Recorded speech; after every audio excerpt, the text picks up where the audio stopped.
Terima kasih Anda masih menyaksikan Kompas Siang. Saudara, Gunung Semeru di Lumajang, Jawa Timur terus mengeluarkan guguran lava pijar.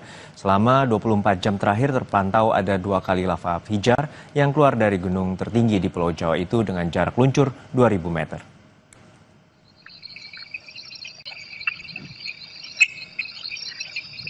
Lava pijar ini terpantau sejumlah kamera pemantau yang terpasang dari arah tenggara Gunung Semeru. Arah luncuran lava pijar masih menuju ke Bukaan Kawah atau ke Besuk Kobokan, Desa Supit, Urang, Kecamatan Pronojiwo. Laporan resmi dari petugas pos pengamatan Gunung Semeru, lava pijar terjadi 2 kali dengan jarak luncur 1.500 hingga 2.000 meter. Sementara untuk letusan asap secara visual teramati sebanyak 11 kali dengan kolom abu berwarna putih kelabu setinggi 200 hingga 700 meter.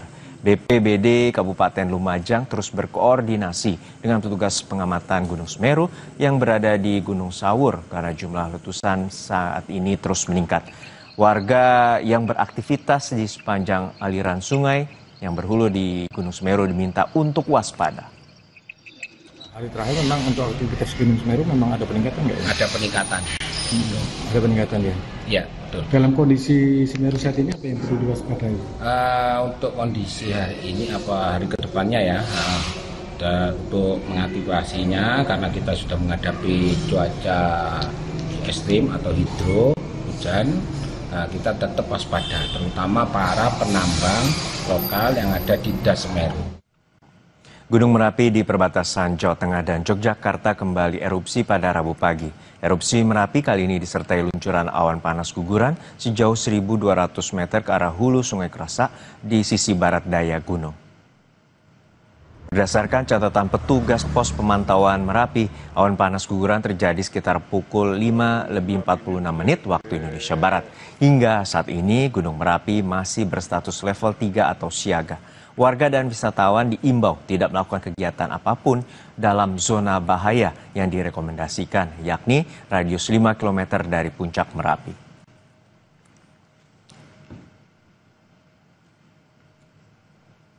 Beralih ke informasi lain, saudara, di tengah medan yang menantang dan ancaman dari KKB, Kemhan melalui Komando Operasi Satgas Swasembada berhasil membangun infrastruktur berupa pembangunan pipa air di Kabupaten Pegunungan Bintang, Papua Pegunungan. Pembangunan pipa air di Kampung Bulangkop, Kabupaten Pegunungan Bintang, Papua Pegunungan untuk membantu warga yang selama ini tidak memiliki akses air bersih dan hanya memanfaatkan air hujan.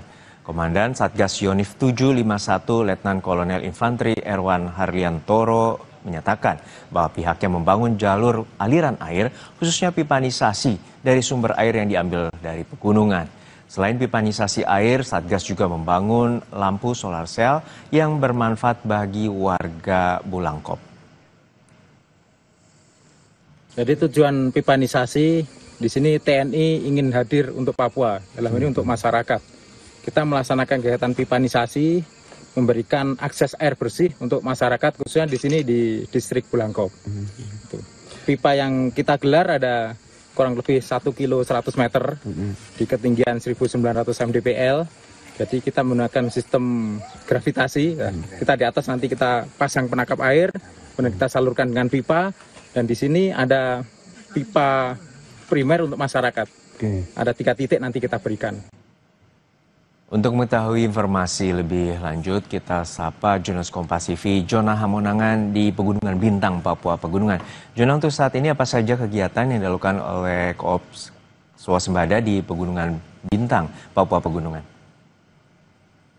Ya, Jona, ini adalah hari kedua saya mengikuti operasi yang dilakukan oleh Satgas Batalion Infanteri 751 Vira Jaya Sakti. Jadi untuk operasi sendiri ini adalah operasi yang tergabung di bawah Koops Swasembada. Jadi operasi ini fokus tidak hanya menjaga teritorial, tapi juga melakukan pembangunan. Jadi pembangunan inilah yang tentu saja bermanfaat bagi masyarakat sekitar.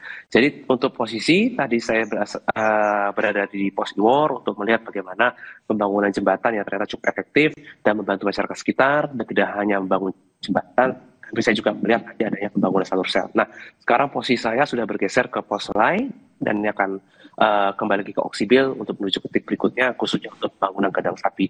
Jadi untuk operasi hari kedua saya ikuti ini, kemarin saya berada di Oksibil dan melihat adanya pipanisasi. Jadi meskipun ada ancaman dari KKP OPM, tapi memang dari Satgas Korps Waspada, khususnya dari Batalion Infanteri 751, terus melakukan pembangunan, tentu saja ini bermanfaat bagi masyarakat. Jadi untuk operasi ini terus dilakukan sepanjang waktu, sepanjang hari, apalagi kalau kita lihat dari Korps Waspada ini sudah berdiri kurang lebih selama 5 bulan, dan fokus utamanya adalah tidak hanya menjaga perbatasan, tapi juga membangun khususnya infrastruktur yang dibutuhkan oleh masyarakat. Tentu saja kalau kita melihat dari kementerian sendiri memang agak sulit untuk bisa masuk dikarenakan adanya ancaman penembakan ataupun ancaman lain.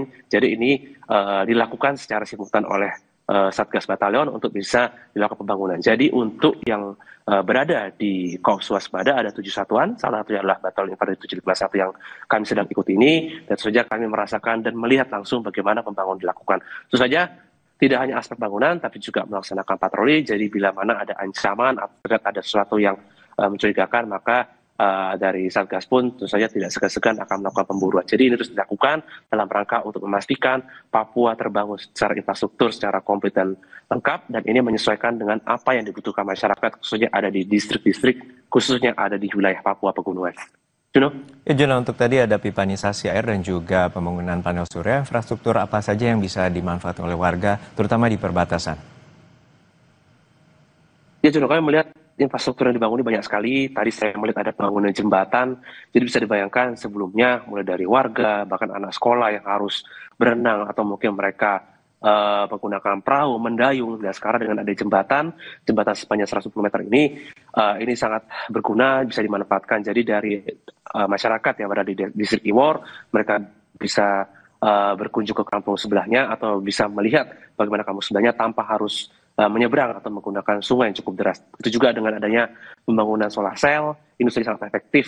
Selain tidak hanya mungkin fungsi penerangan, mereka juga mungkin bisa melihat secara jelas khususnya di malam hari. Jadi saja ini meningkatkan, tidak hanya meningkatkan dari kualitas sumber daya, tapi juga memampukan dari para masyarakat ini untuk bisa mengenal lebih dekat. Tentu saja ini salah satu bukti atau cara untuk bisa mendekatkan masyarakat, khususnya masyarakat Papua kepada PNI, agar timbul rasa cinta kepada tanah air. Namun yang paling penting adalah tugas utama dari Korps Waspada yang saya ikuti ini adalah tidak hanya melakukan operasi, khususnya operasi pengamanan ataupun operasi perbatasan, tapi adalah melakukan fungsi teritorial dan juga membangun infrastruktur yang benar-benar dibutuhkan oleh masyarakat agar masyarakat sendiri merasakan adanya nilai tambah, khususnya kepada para satgas yang saat ini melaksanakan operasi ataupun satgas yang secara statis tinggal di pos-pos yang berada di tempat yang bisa dikatakan cukup terisolir ini. Juno? Baik, terima kasih atas laporan Anda, Jurnalis Kompas TV, Jona Hamonangan dari Pegunungan Bintang, Papua Pegunungan. Usai jeda, Saudara, Dinas Kesehatan Kabupaten Jember, Jawa Timur mencatat peningkatan kasus infeksi saluran pernafasan akut atau ISPA hingga 7.500 kasus. Hal ini sebagai akibat dari cuaca ekstrem.